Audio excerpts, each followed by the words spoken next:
amigos, tudo bom? Bom, se você tá aqui pela primeira vez, não esquece, deixa seu like, se inscreve no canal, vem fazer parte da família Imparcialmente Cientista, que, cara, na tristeza e na felicidade, e no dia de luta, e dias de luta, e dias de luta, vocês sempre estão aqui comigo. Mais de 1000 pessoas chegaram novas aqui no canal, desde a tragédia da última quarta-feira. Vocês gostam de uma tragédia, né? Meu Deus do céu. Então, agradeço aí as novas pessoas aqui no canal, vamos falar bastante dessas partidas. Confesso que acho que eu não lembro de ter passado por isso no canal, de jogar com o mesmo time 2 vezes, tão pertinho assim, em 2 competições diferentes. Mas eu acho que hoje a gente tem várias lições pra analisar, né? Tem várias coisas pra gente comentar, tem bustos, tem o que o Santos treinou nessa semana, tem formação tática, tem escalação, tem ausências importantes, tem como a gente se virou com essas ausências tão importantes. Aliás, amanhã, se tudo der certo, vocês sabem que eu prometo e às vezes eu não cumpro. Quero gravar um vídeo sobre as 10 grandes diferenças que a gente teve entre esse jogo e o jogo da Copa do Brasil. Então eu vou usar mais esse vídeo pra gente conseguir falar do jogo de hoje, né? Do que o Santos apresentou hoje. Hoje eu acho que foi um Santos que jogou muito mais simples. É engraçado porque é uma coisa que meu pai sempre falava nos estádios, né? Joga simples. Eu lembro desde que a gente ia assistir o Neymar, bons tempos. E ele sempre falava, joga simples, faz o básico. Eu acho que o Ângelo ainda é um cara que, por mais que precisa jogar mais simples, ele dá um pouquinho desse brilho, dessa ousadia, desse futebol que a gente gosta de assistir. E sim, falta várias questões no Ângelo, mas a gente nunca pode apagar a idade dele, nunca pode apagar o nível que ele é, o nível de habilidade que ele tem também. Acho que são duas coisas que a gente tem que entender, que o Ângelo tem uma habilidade muito superior a vários outros atletas e tem uma idade muito inferior. Não dá pra gente cobrar essa maturidade dele. Então, e acho que muito assim, até a Juliane Amalca comentou, a Ju, ela é repórter da Band, ela é setorista do Santos pela Band, e ela comentou isso pra mim quando a gente fez uma live meio despretensiosa, e ela falou que basicamente o Santos, meio que o Santos entende que não foi a trajetória mais correta do Santos ter colocado o Ângelo tão novinho, com 15 anos naquele jogo, que eu acho isso. A gente sabia que aquele jogo contra o Fluminense fora de casa foi muito mais uma questão midiática, não precisaria ter feito a estreia do Ângelo antes do Coutinho, sei lá o quê, e o Ângelo com 15 anos, 36 dias e 2 horas, não sei qual foi exatamente a idade, mas eu acho que assim, foi muito mais uma questão marqueteira em cima do Ângelo, que ele vai carregar isso, essa lista que ele vai ter pra sempre de estreia no profissional, só que o Ângelo poderia ter tido uma maturação muito mais inteligente, uma maturação mais parecida com a do Juan, com a do Barbosa, com a do Pires, com a do próprio Juan, Barbosa, Pires, foram 3 que chegaram da Copinha. Porque se você tem até mesmo o Kaique, até mesmo o Sandri, foram atletas que subiram muito cedo. Eu acho que o Santos precisa ter mais cuidado com isso. Porque assim, hoje o Ângelo é um cara de 16, 17 anos que entrou, conseguiu ficar mais ou menos até os 18 do segundo tempo, e vocês viram a imagem, né? Todo mundo assistiu hoje pelo canal fechado, eu acho que dificilmente tem poucos infiltrados aí na arena, na Neoquímica Arena, mas assim, ele joga um pouquinho, assim, né? Ele não consegue jogar um tempo inteiro, pra idade dele era pra ele conseguir jogar um tempo inteiro, e ele já tá com gelo. Então, assim, dá muito pra ver como o Ângelo teve essa maturação extremamente desorganizada, né? Foi colocado muito mais à frente, um jogador que poderia ter tido mais calma, um jogador que, de fato, poderia ter sido mais aproveitado na própria Copinha. Sabe, o que a gente sofreu na Copinha esse ano, imagina jogando com o Ângelo, imagina tendo um Kaique, acho que o próprio Kaique subiu por conta de uma necessidade absurda. Wagner Leonardo também passou por isso. Então acho que é muito uma ideia, o caso Ângelo hoje é pra gente parar de fazer isso com os atletas. É pra subir com 20 anos, é pra subir com 21 anos, isso é a idade de subir. Quer subir com 18, com 19, ok, mas subir com 15... Não tem que ser uma necessidade absurda do Santos pegar um menino com 15 anos na base para colocar no profissional. O Santos precisa ter uma organização de você ter um time profissional que te atenda e que a base não pode ser obrigatória, não pode levar o time nas costas. E hoje a gente não pode depender do Ângelo para atacar, depender do Kaique para defender e depender do Sandro no meio de campo. Eu sei que a gente não depende exatamente desses jogadores, mas isso não pode acontecer. A gente precisa ter um elenco profissional que tenha na base algo que some e não a dependência. Eu acho que isso a gente tá aprendendo bastante com o Ângelo. E até falando de Ângelo, acho que ele fez uma boa partida. Acho que o Ângelo, ele muda completamente a situação, porque o que acontece? No último jogo, basicamente, o Santos olhou para o Corinthians olha para um Santos e vê o Batistão jogando mal, porque a última partida do Batistão tava lento, não jogou bem a última partida. O Corinthians, ele marcou o Marcos Leonardo, porque o Julio não estava fazendo nada e você do outro lado, você tinha um Batistão que não estava na sua melhor partida. O Corinthians marca o Marcos Leonardo, ele isola completamente o ataque do Santos. Hoje foi diferente. Hoje o Ângelo, sim, o Ângelo precisa aprender a jogar mais coletivamente, tem vários defeitos, como todos os atletas têm. Só que o Ângelo tem um crescimento maior do que grande parte do time, tem uma evolução que a gente vai enxergar muito maior do que grande parte do time. Então o Corinthians, ele tinha mais pontos de atenção, ele tinha um Braga veloz, ele tinha um Batistão em um bom jogo, ele tinha o Marcos Leonardo em um bom jogo, ele tinha um Ângelo fazendo uma boa partida. Mas assim, é diferente, essa é a diferença. O Corinthians hoje, ele precisava olhar para mais pontos de atenção dentro do time do Santos. Acredito que o diferencial do Santos pro jogo de hoje foi tirar essa centralização que o Santos entendeu que na última partida ele ousou. Na última partida, por mais que... É interessante pensar nisso, né? Hoje a gente jogou com um atacante a mais, então a gente tira um volante desse meio de campo e joga pra frente, basicamente o Santos jogando num 4-4-2, mais ou menos deixando o Batistão e o Marcos Leonardo lá na frente, sendo que, ou num 4-3-3, conseguindo jogar com o Marcos Leonardo. Acho que talvez um 4-4-2 seria mais... acho que o 4-4-2 faz mais sentido dessa partida de hoje. Mas eu vejo muito um Santos que tentou na última partida povoar esse meio de campo, colocando esses 3 volantes, só que o Corinthians aproveitou as laterais. Por quê? Porque nas laterais do Santos, na última partida, você tinha um Julio que não ia marcar, você tinha o Pires que não estava bem, você tinha um Batistão que não estava bem, e um Braga que é muito diferente de lateral. E eu venho batendo nessa tecla... Vou abrir aqui que eu tô com calor. Pronto. E eu venho batendo na tecla da questão do Auro, porque assim... A ideia do Braga é ele suprir uma necessidade quando você tem um desfalque. Quando você, na última partida, não utiliza o Auro, mesmo tendo um lateral, mesmo você tendo alguém dessa função, é porque você tem uma defasagem no sistema de contratação do Santos. E eu venho novamente falar que era mais um jogo para você ter o William Maranhão. Vamos lá, entendam o que eu estou falando. Não é para ter o William Maranhão, mas era para ter a pessoa que a gente contratou para fazer essa função de primeiro volante. Hoje a gente utiliza um segundo volante que chegou... O Rodrigo Fernandes, que chegou para ser um segundo volante. E a gente muda essa questão e coloca ele de primeiro. Então a gente adapta o Rodrigo Fernandes para a nossa necessidade.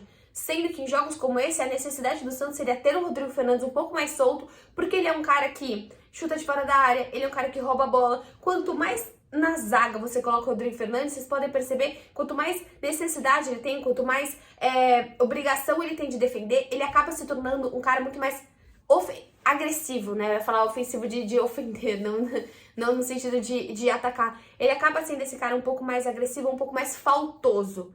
Foi o que aconteceu hoje, tomou cartão e tá fora contra o jogo contra o Flamengo. Mas isso só acontece porque ele tá sozinho.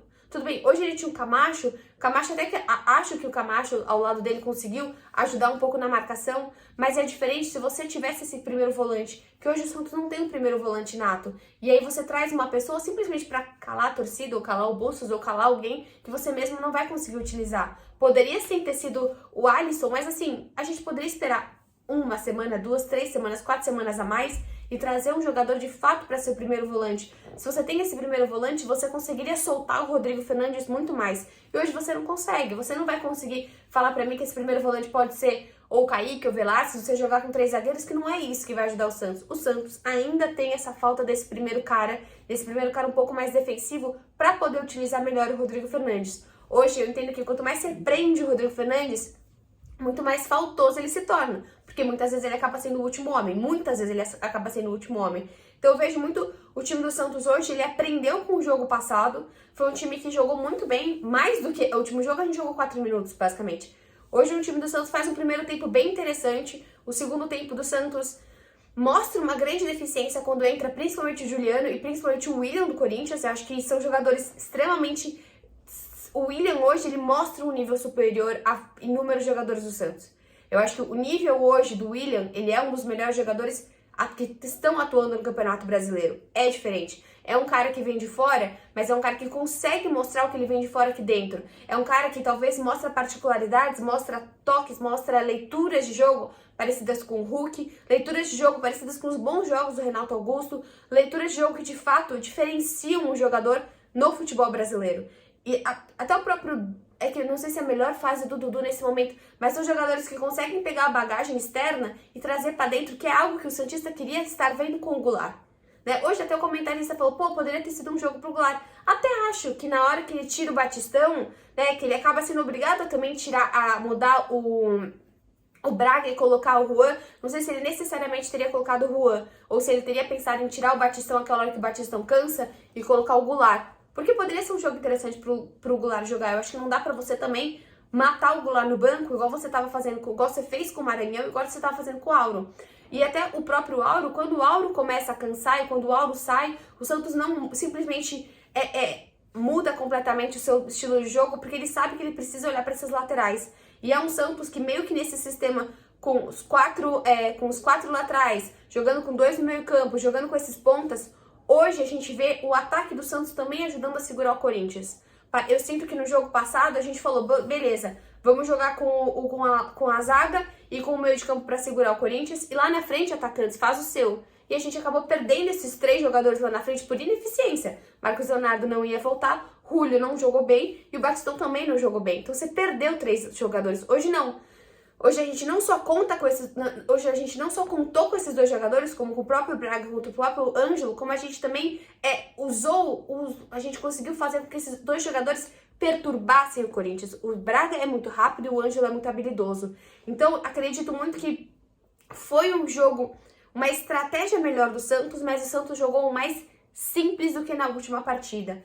Acho sim que dava pra gente ter pensado em algumas dessas questões. É fácil falar depois, é muito mais fácil analisar aqui sentadinha na minha casa do que lá em campo como o Bustos. Só que o Bustos tem um conhecimento muito maior do que eu. Então acho que tem alguns pontos que dava pra ter sido feitos no jogo anterior. Acho que o Santos poderia ter olhado algumas questões, não precisava trocar no intervalo, não precisava esperar tomar 3 gols. Existem algumas questões que dava para ser visualizadas ali dentro de campo. A hora que ele tira o Fernandes, eu não achei correto. Poderia ter tirado o Sandro e colocado o Camacho para entender que esse meio de campo poderia melhorar. Poderia eventualmente jogar com o Batistão e com o Ângelo. Hoje, o melhor ataque do Santos contém Batistão e Ângelo. Como ele vai fazer isso, eu não sei. Só que hoje a gente viu uma forma que até tava conversando com vocês nos últimos vídeos. Pô, quando que a gente joga com Batistão e Ângelo? Joga assim.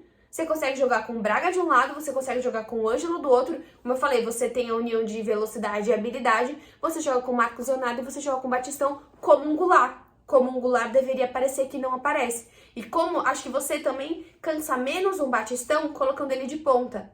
Acho que essa é a grande diferença.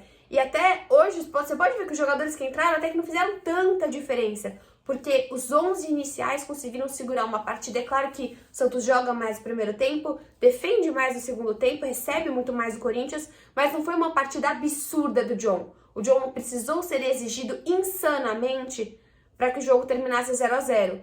Acho que o Corinthians, talvez, considerando o segundo tempo, o Corinthians possa até ter chutado mais, ter sido mais ofensivo do que o Santos, mas o Santos conseguiu controlar e ser competitivo.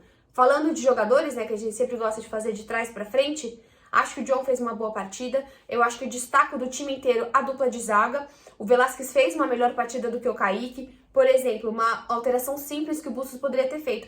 Mas assim, também é difícil falar aqui porque a gente teve uma expulsão na última partida, né? Então a expulsão muda completamente o planejamento do Bustos. Mas quando você tem o Velasquez jogando um pouco melhor que o Kaique, e eu volto a repetir a relação que a gente tem do Kaique com o Ângelo, de você ter subido um jogador com 17 anos. O Kaique, ele é muito bom, o Kaique tem passes diferenciais, o Kaique sai muito bem com a bola, mas o Kaique é muito jovem ainda.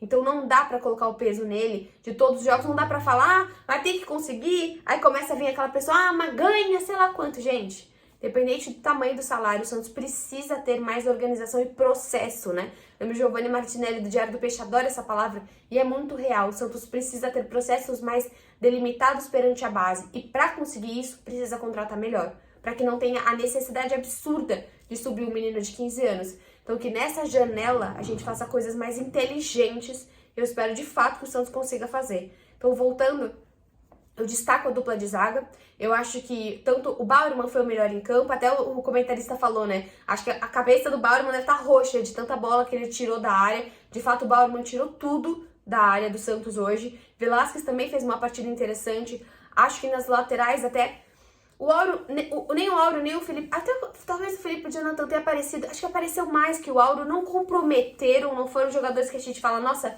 mudou completamente a partida, mas também não tivemos erros individuais, que eu acho que esse é o grande ponto de hoje. No último jogo a gente teve um Batistão, um Sandri, um Fernandes, um Zanocelo, todo mundo jogando muito abaixo. A gente teve diversos erros individuais, hoje a gente não teve. Então a gente tem 2 jogadores que fizeram função de lateral, por quê? Porque se você tem esses pontas ajudando um pouco mais, os laterais conseguem ser só laterais. Eles não precisam também jogar ofensivamente. Essa é a diferença. E outra, hoje a gente teve nossos 2 pontas. O Braga é um cara que volta bastante para ajudar na marcação, mas o Ângelo é um cara, como eu falei, ele incomoda muito. Então ele acaba chamando a marcação para ele, o que também facilita para os nossos laterais. No meio de campo, acho que o Camacho é um cara que fez esse papel de segurar mais a bola. Eu falei, também mediano, também regular. Rodrigo Fernandes, mesmo o Rodrigo Fernandes, mesmo o Velasquez, às vezes errando um passe ou outro, mas tiraram bolas importantes, foram consistentes durante a partida, né? Não tem nenhum grande destaque, mas tem um time muito mais consistente. O Santos, eu não senti um Santos afobado, eu não senti um Santos com esse peso psicológico, eu não senti um Santos que estava com medo. Eu estava apreensiva para esse jogo, mas eu não senti isso dentro de campo. E lá na frente você tem, como eu falei, esses 4 jogadores mais ofensivos, um Braga, uma boa partida do Braga, o Ângelo fazendo o papel do Ângelo, o Batistão melhor que a última partida, não é ainda aquele Batistão no jogo contra o Ceará, não é aquele Batistão no jogo contra o Red Bull, ainda não é, mas assim, o primeiro chute dele muito bonito, um chute-taço, assim, que fortaço do Batistão. Acho o Marcos Leonardo ainda isolado, mas isso não é questão do Marcos Leonardo, é questão da criação. E acho que a própria entrada do Bruno Oliveira não conseguiu dar essa criação para o Santos. E o Juan, destaca o Juan, porque o Juan vem entrando e não vem entrando muito bem. Eu acho que às vezes a gente acaba não olhando muito para isso. Não sei também se ele queria, como eu falei, mesmo entrar com o Goulart, se não fosse o Áureo pedindo para sair. Mas sinto que o Juan não consegue entrar como aquelas vezes que ele estava entrando e fazendo a diferença como ele fez na Sul-Americana. Mas também, né, calma. Então eu vejo muito hoje um Santos assim, um Santos quase todo uma nota 6, uma nota 5, 6, 6,5. Um Santos que não destaca, um Santos também que não prejudica. Um Santos que jogou sério e jogou simples. Acho que o que eu tiro de mais feliz desse jogo é que é um Santos que não estava nervoso, é um Santos que não estava afobado, é um Santos que entrou para mostrar resultado, para mostrar que assim, que de fato quarta-feira foi um pontíssimo fora da curva, que esse não é o Santos. O Santos não é um time para vencer o Brasileiro, o Santos não tem essa qualidade para vencer esse tipo de campeonato, mas o Santos tem uma qualidade para fazer um jogo justo. E o Santos foi no seu maior rival, o Santos foi na casa do adversário. O Corinthians tem peças sim, tem alterações, é claro que não joga Roger Guedes, joga alguns jogadores que não jogavam faz tempo, a própria zaga do Corinthians é super nova, claro que foi um Corinthians modificado, mas de qualquer forma, o Santos mostra algo muito mais parecido com aquela identidade dos bons jogos do Santos, dos jogos mais seguros. E é isso que a gente espera desse time. Não passar mais sufoco, não passar vexame e fazer o simples. Talvez esse seja um defeito do Bustos. Ele tentou inventar, talvez um dos jogos mais importantes, que vale mais de 3 milhões, que é a passagem da Copa do Brasil para a quarta de final. Se não passar, a gente sabe que é algo realmente difícil, mas como eu falei, futebol tá aí, milagres acontecem. Mas aí a gente vai ter que olhar com mais carinho para a Sul-Americana e com mais seriedade para a Sul-Americana. É possível chegar mais avançado e avançar bastante na Sul-Americana. É possível, sim. Ainda mais se o Santos se concretizar e for desclassificado na Copa do Brasil, olhar para essa Sul-Americana não com um olhar de cumprir tabela, com um olhar de título, que é muito possível que o Santos consiga avançar nessa competição e fazer uma competição digna, que é isso que o torcedor precisa ver. Ninguém aqui tá falando que esse time vai ganhar um monte de coisa, não. Mas é possível sim fazer algo mais digno pro torcedor assistir. É isso. Vejo vocês no próximo vídeo. Tchau!